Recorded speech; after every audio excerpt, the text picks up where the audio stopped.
percayalah, aku terpaksa melakukannya. Jika bukan karena kalau ku ingat, rasanya ku kuliti juga dia. Tapi pasti tak sempat. Belum tetangga sadar akan ribut-ribut malam ini.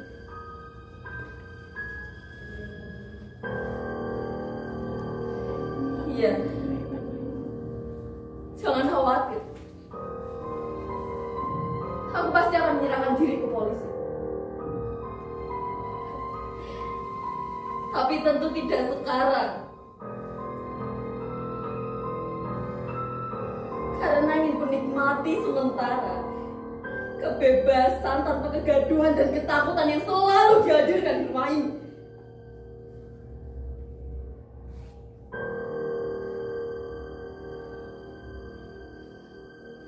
Bukan rumah kami memang. Bukan uangnya yang tak cukup untuk membeli rumah atau apartemen. Tapi karena memang sampai saat ini aku belum punya hak untuk mendapatkan semuanya. Miliki dia seutuhnya. Ya, aku bukan istri sahnya.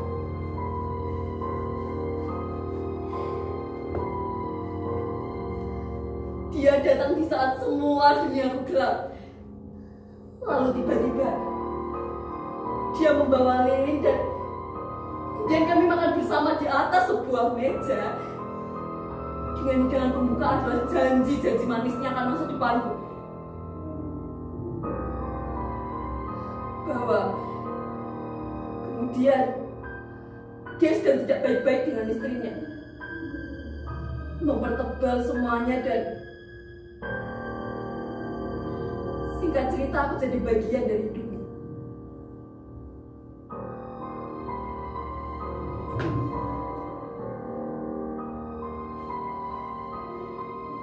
Memang tidak serta-merta aku menerima dia begitu saja.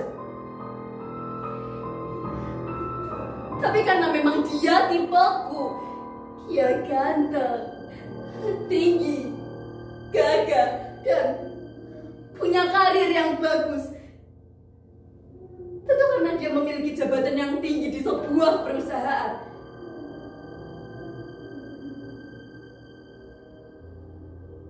Meski belakangan aku tahu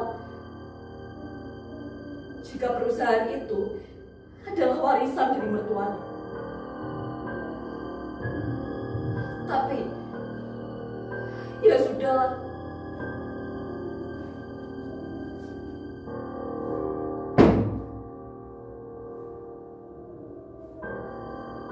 Kukira dengan uang yang menjanjikan dan fasilitas yang dia berikan kepadaku bisa membuat aku bahagia dengan hidupku.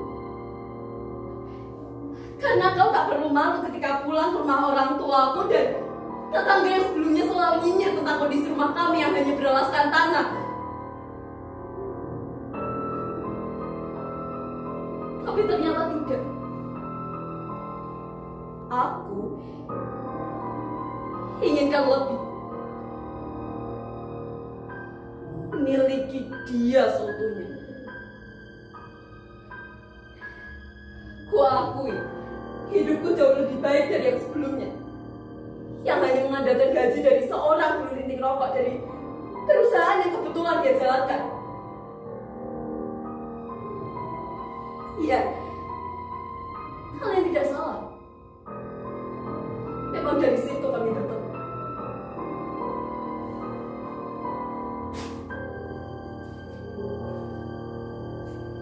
Setiap hari dia selalu memandangiku dari jendela kantornya di lantai atas. Lalu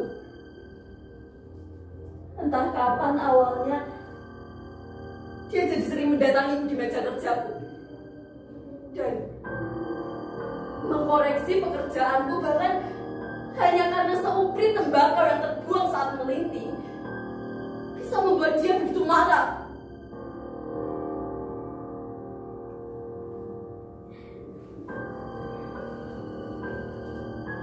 Tapi seiring berjalannya waktu, aku tahu jika itu hanyalah alasan dia untuk mendekatiku saja. Semua pintu ini terbuka setelah tawaran makan siang. Dasar perempuan.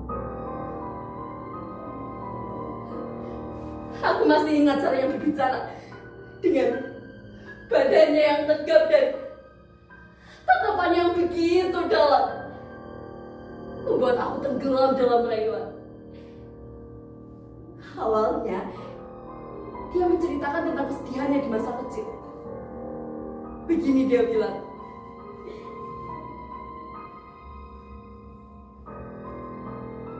dari kecil bapakku selalu memukuliku dan ibuku tidak bisa membelaku karena dia juga takut babak belur. Dari situ aku berusaha merubah takdirku.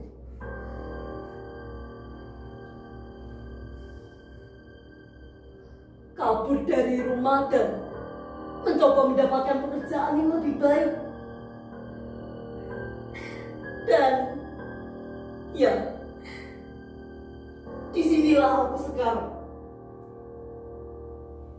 Dan kau juga harus bisa demikian ya. Maaf jika aku sering memarahimu.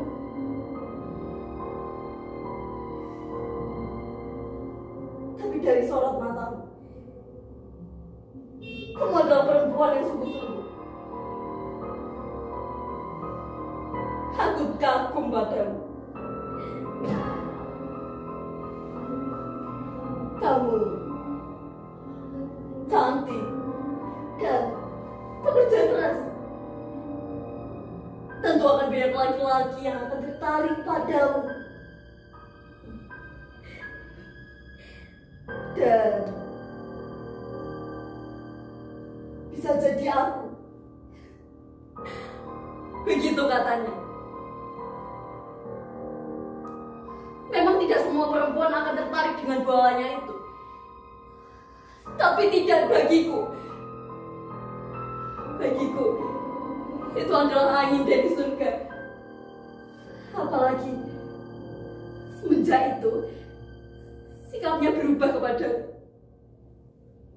Dia jadi lebih lembut, suka memberi aku uang dan tumpangan saat aku pulang.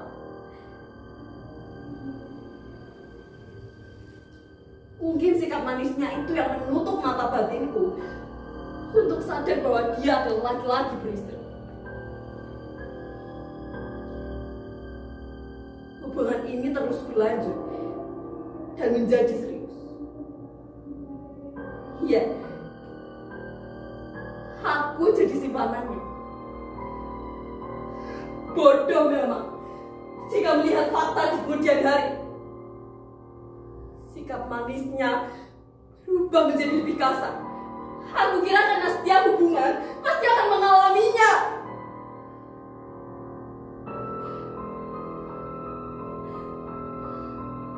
Entah berapa kali tubuh ini mendapat sudutan puntung rokok dan tamparan ketika aku menanyakan kapan dia akan meninggalkan keluarganya dan menjadi milikku seutuhnya.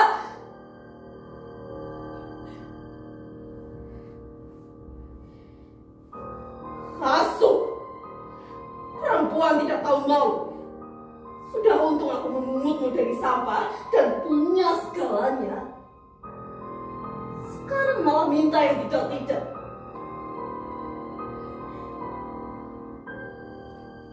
Begitu kata yang sering keluar dari mulutnya. Kemudian mencampakkanku begitu saja. Aku ingin pergi.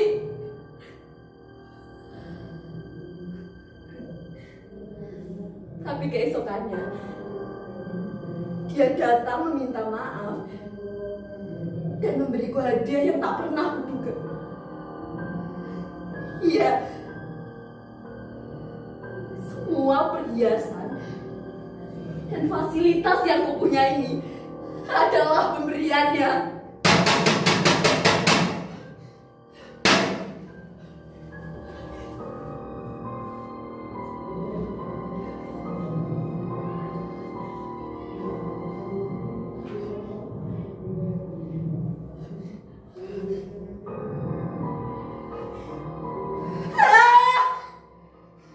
Semua ini gara-gara dia. Dia selalu mengulang hal yang sama padaku. Dia selalu melampiaskannya padaku. Padahal dia dulu tidak seperti itu. Dia manis dan penyayang. Tapi semenjak perusahaannya mengalami masalah, dia lebih sering melakukan itu padaku.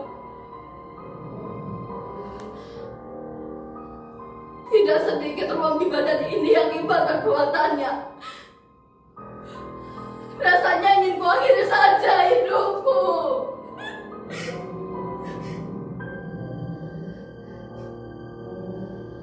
Tapi setelah kupikir-pikir,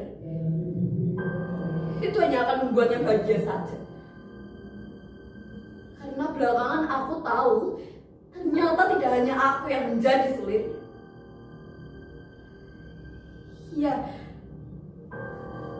beberapa perempuan tanpa sepengetahuanku juga ia jadikan selirnya. Lebih muda, bahkan lebih cantik dariku. Itu yang membuat aku marah. Namun, aku bingung harus berbuat apa. Barangkali itu juga yang menjadi alasan mengapa dia tidak mau menyeriusi hubungan kami. Padahal dia pernah bilang begini,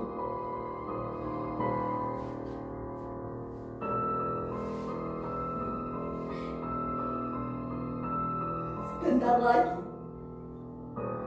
aku akan menjadi milikmu seutuhnya.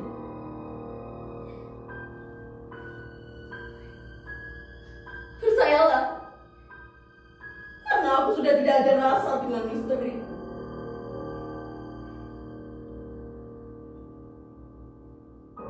Kamu adalah perempuan yang dikirim oleh Tuhan untuk menjawab semua kegodaanmu.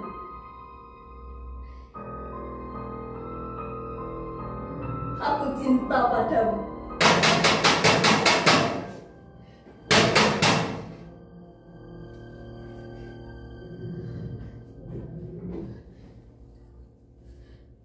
Iya. Aku akan menyerahkan diri.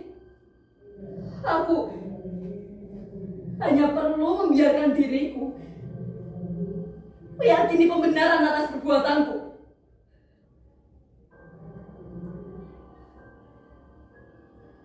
Agar ini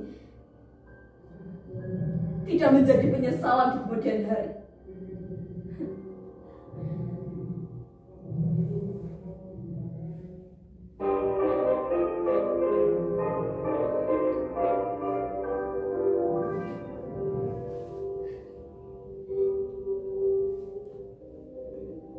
Aku potong tubuhnya menjadi 7 bagian. Tentu ada alasan. 7 tahun. Waktu yang tidak sebentar bagiku untuk melayani ego dan nafsunya, untuk mau menerima semua kekurangannya. Dan 7 tahun itu juga aku harus mampu berbohong seolah-olah tidak mengenalnya di luar sana.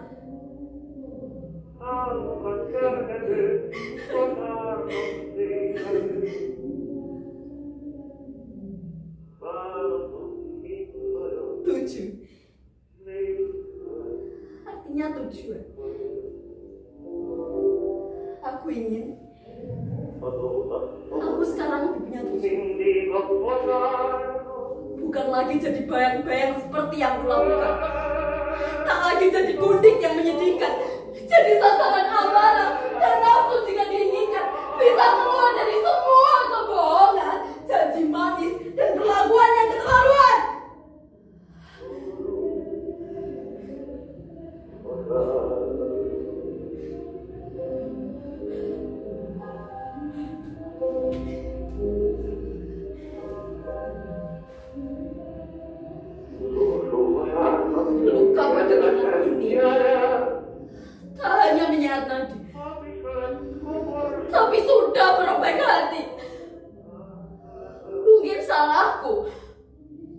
memilih untuk menerimanya.